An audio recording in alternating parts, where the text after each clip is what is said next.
오늘 본문 말씀은 우리가 겪고 있는 상황들을 영적으로 해석할 수 있는 통찰력을 주는 말씀입니다.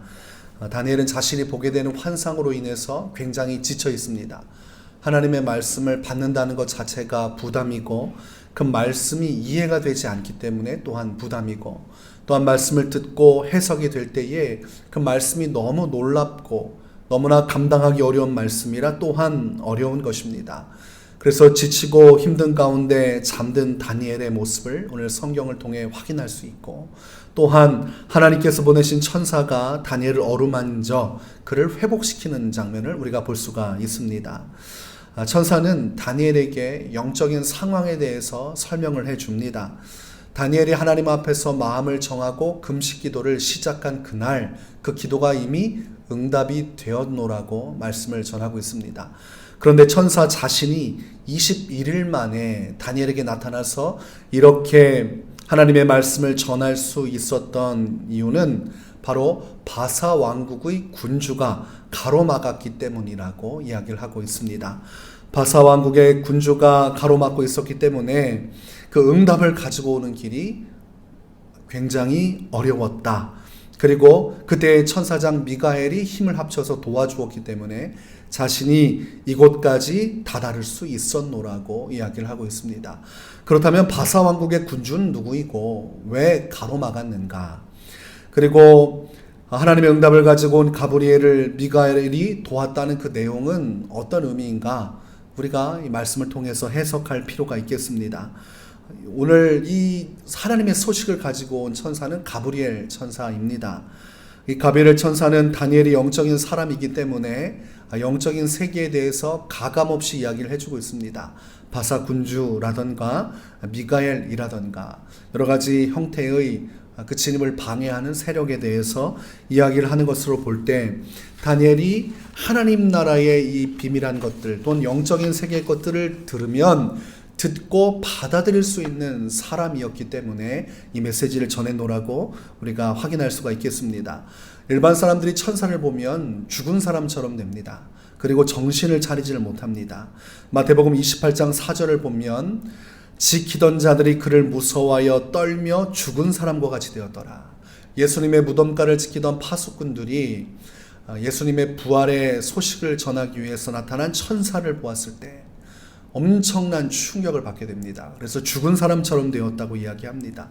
그들에게 천사가 이야기한다고 해서 그들이 그 이야기를 받아들일 수 있겠는가? 또한 그들이 그 사실을 진리라고 믿겠는가? 아마 자기가 미쳤다고 생각을 하거나 그리고 어떠한 말도 받지를 못할 것입니다. 그러나 오늘 가브리엘이 전하는 이 모든 상황을 다니엘은 힘겹지만 다 믿고 받아들일 수 있는 사람이었습니다. 그래서 하나님은 영적인 세계에 대해서 다니엘에게서 지속적으로 또한 근본적인 이 사건에 대해서 말씀을 해주시는 것입니다.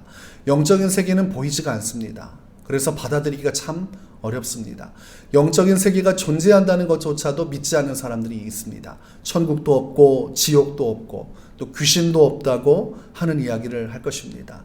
제가 영적으로 연단받아서 이제 정신병원에 가서 학교에 생활을 하기가 어려우니까 진단서를 끊고 가야 제가 유급을 당하지 않는 상황이었습니다. 그래서 병원에 가서 의사에게 상황을 보여주고 진단서를 끊을 때 영적으로 문제가 있어서 이렇게 됐다라고 이야기를 하니까 의사가 전혀 받지를 않죠. 저희는 의학적으로 그런 이야기를 받지 않습니다. 그런 이야기는 저한테 하지 마시고 저는 의학적인 부분에서만 이야기하겠습니다. 그래서 적응장애라는 판단을 내려서 제가 한 달 동안 집에서 숨어 지내면서 기도하고 금식하고 연단 많은 시간을 가졌던 기억이 납니다. 못 받아들이는 겁니다. 영적 세계 이야기하면 일반 사람들은 거짓말 또는 꾸며낸 이야기, 확인되지 않는 말이라고 합니다. 그래서 예수님은 요한복음 3장 8절에 성령에 대해서 이렇게 말합니다. 바람이 임의로 불매 내가 그 소리는 들어도 어디서 와서 어디로 가는지 알지 못하나니 성령으로 난 사람도 다 그러하니라. 영적인 세계는 보이지 않지만 실체가 있다는 것입니다. 바람은 눈에 보이지 않지만 우리가 나뭇가지가 흔들리는 것과 또한 광풍이 불 때 거대한 자동차가 떠다니는 걸 볼 때 바람이라는 실체가 있구나. 그러나 눈에는 보이지 않는구나 라고 깨닫는 것처럼 이 세계도 보이지 않는 세계가 존재하는 것입니다. 우리가 보이고 만질 수 있는 육적인 것들과 함께 영적인 세계가 공존하는 것입니다. 그래서 영적인 세계를 사람들이 보이지 않는다고 부정하지만 이 영적인 세계가 오늘날 현실 세계, 육적인 세계를 움직이고 있다는 것을 우리는 깨달아야 됩니다.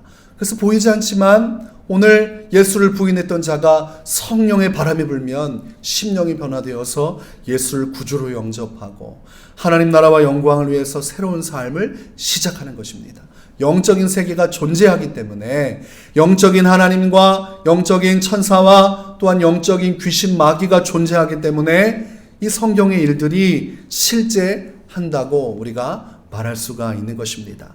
영적인 세계의 가장 높은 권세자는 하나님이시요 그 밑에는 수종드는 자로 천사가 있고 또한 그 반면에 맞은편에는 대적자로 사단이 존재합니다. 욥기 2장을 보면 하나님 앞에 천사와 사탄이 서 있다고 성경은 이야기하고 있습니다. 하나님이 모든 만물을 주관하지만 그 권세 아래서 사단도 열심히 자기가 하고 싶은 대로 하는 일들을 행합니다. 오늘 다니엘이 작정하고 금식 기도를 시작했을 때 이미 하나님의 명령이 떨어져 내렸고 가브리엘이 그 소식을 듣고 출발했지만 그것을 가로막고 있었던 자 바사 군주는 사탄의 세력을 의미합니다. 사탄이 모든 각 나라와 왕들 위해서 세계 만국을 지배하고 있는 것입니다. 그래서 예수님을 시험할 때 내게 절하면 내가 이 모든 것들을 너에게 주겠노라 라고 말했던 것은 자신이 공중권세를 잡고 세상을 지배하기 때문입니다. 왕들을 타락시키고 문란하게 만들고 우상숭배해서 그 백성들마저도 멸망으로 끌고 가는 가장 강력한 그 위에는 마귀가 있고 사단 밑에는 강력한 그의 군대들이 있는 것입니다. 그래서 그 군사가 바로 오늘 바사의 군주입니다. 하나님의 천사의 길을 가로막고 하나님의 말씀, 하나님의 기도의 역사가 오는 것을 가로막는 세력들, 그것이 오늘 존재하고 있다고 가브리엘 천사가 이야기하고 있는 것입니다. 그러니까 이 원수 마귀는 천사와 상극이고 결국은 하나님을 대적하는 일을 하고 있노라는 것을 알 수가 있습니다. 유다서 1장 9절에 보면 모세의 시체를 두고 영적인 다툼이 일어난 장면을 성경은 이야기합니다. 천사장 미가엘이 모세의 시체에 관하여 마귀와 다투어 변론할 때에 감히 비방하는 판결을 내리지 못하고 다만 말하되 주께서 너를 꾸짖으시기를 원하노라 하였거늘. 이 모세의 죽음 이후에 그 시체로 인해서 마귀와 천사장 미가엘이 변론했다. 그러니까 영적 전쟁을 행했다는 것을 알 수 있습니다. 서로 간에 대적하고 분쟁이 일어나는 그 장면이 있었노라 이렇게 이야기하는 것이죠.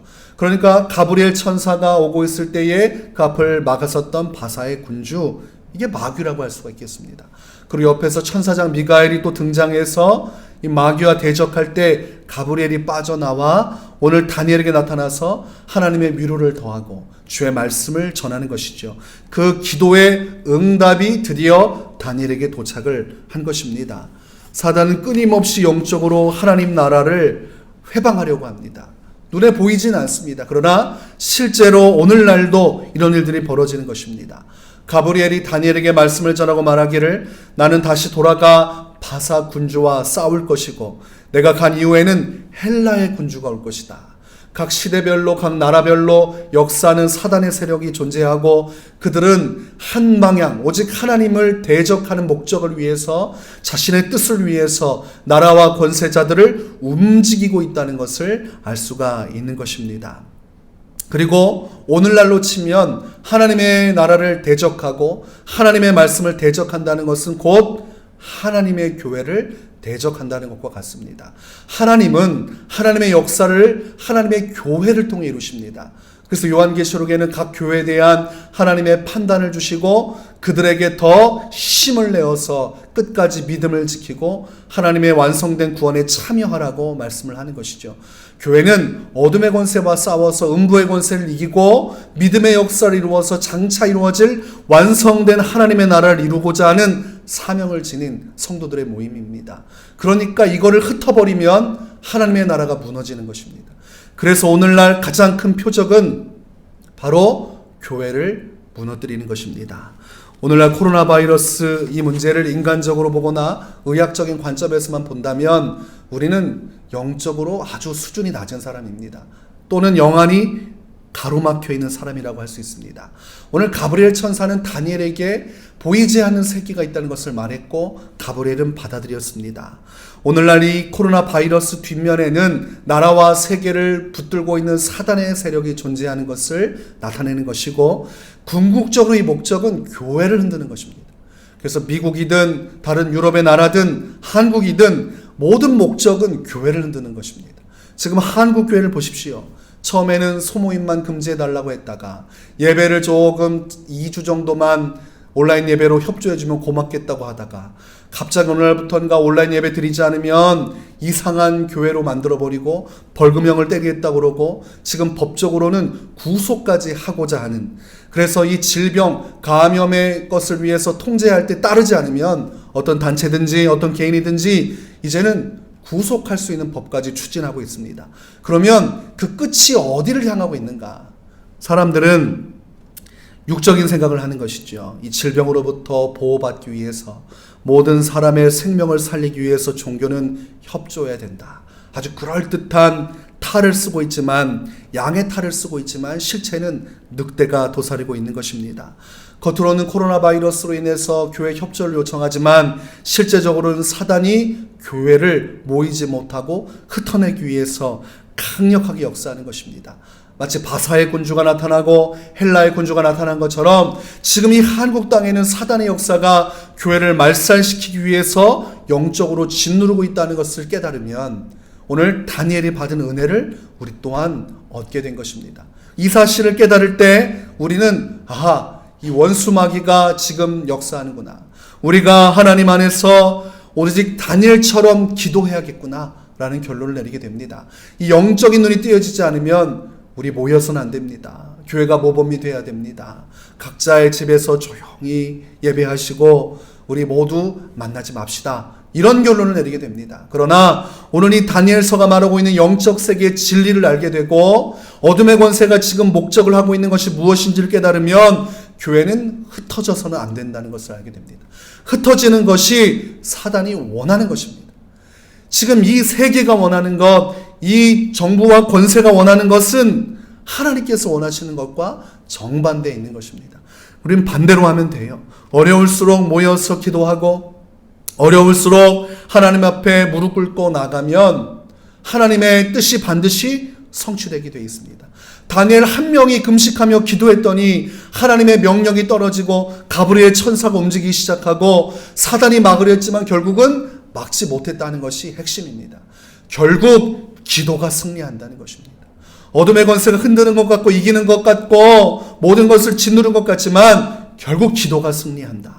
그래서 예수님은 귀신을 쫓아내지 못하고 몸부림치던 제자들에게 왜 우리는 귀신을 쫓아내지 못했습니까? 아니 예수의 이름으로 명하면 귀신이 나갔는데 왜 이 귀신은 안 나갑니까? 라고 의아해하는 제자들에게 마가복음 9장 29절에서 말씀하십니다. 기도 외에 다른 것으로는 이런 종류가 나갈 수 없느니라. 사탄의 세력 중에서도 강력한 군단장과 같은 바사의 군주와 같은 헬라의 군주와 같은 강력한 권세가 있는데 그 권세는 예수의 이름으로 호명해도 떨어지지 않고 맞서는 자들이 있다는 것입니다. 그들은 기도할 때 무너진다는 것이에요. 그래서 우리는 예수의 이름으로 명령하고 사탄을 대적하지만 기도할 때 무너지는 것입니다. 밤에 교회 성전에 가서 기도를 할 때 이 귀신이 시험을 합니다. 말짱한데 마음속에 이 두려운 마음을 막 집어넣는 거예요. 어떤 느낌이냐면 제가 연단 받을 때 한참 귀신에게 시달릴 때 기도하러 가려고 하면 귀신이 계속 두려운 마음을 줍니다. 막 온몸이 오한이 난 것처럼 두려움이 올라오는데 서 있을 수 없을 정도로 한기가 들듯이 막 무서운 거예요. 이유가 없어요. 그냥 내면으로부터 무서운 마음을 확 불러일으키니까 눈을 감을 수가 없는 거예요. 기도도 할 수 없는 거예요. 근데 교회 와서 기도하려고 그러면 사단이 그래요. 그래서 제가 알았죠. 귀신 마귀가 이 교회 기도 못하게 하려고 막는구나. 담임 목사가 교회를 위해서 기도하게 막는구나. 또한 성도들이 기도 못하게 하려고 막는구나. 그래서 이 불 꺼진 가운데 귀신이 막 시험을 하니까 처음에는 그냥 주께 맡기고 불 켜고 그냥 계속 기도했어요. 근데 어느 날부터인가 이놈 안 되겠구나. 계속해서 밤만 되면 역사하니 이건 대적해야겠구나. 그래서 예수의 이름으로 명령하고 소리치고 하니까 조금 잠잠해지네. 또 틈만 나면 오싹오싹하는 역사를 하는 거예요. 그래서 기도를 시작했어요. 하나님, 이 귀신마귀 역사들 교회를 기도하지 못하게 하고 냉랭하게 만들게 하고 성도를 흩어버리려는 귀신의 역사 떠나가게 해주십시오. 이 기도를 하니까 사단이 막 역사하려다가도 어떻게 하지를 못하고 잠잠하게 주저앉는 것을 느꼈습니다. 아주 작은 것이지만 우리에게 중요한 영적인 통찰력을 주는 거예요. 교회는 마귀와 대적해야 하고 교회는 최후의 수단으로 기도해야 됩니다. 기도하면 영적인 세계 속에 하나님의 역사가 나타나서 이 천사장들이 하나님의 권세를 가지고 귀신을 밟아 누르는 것입니다.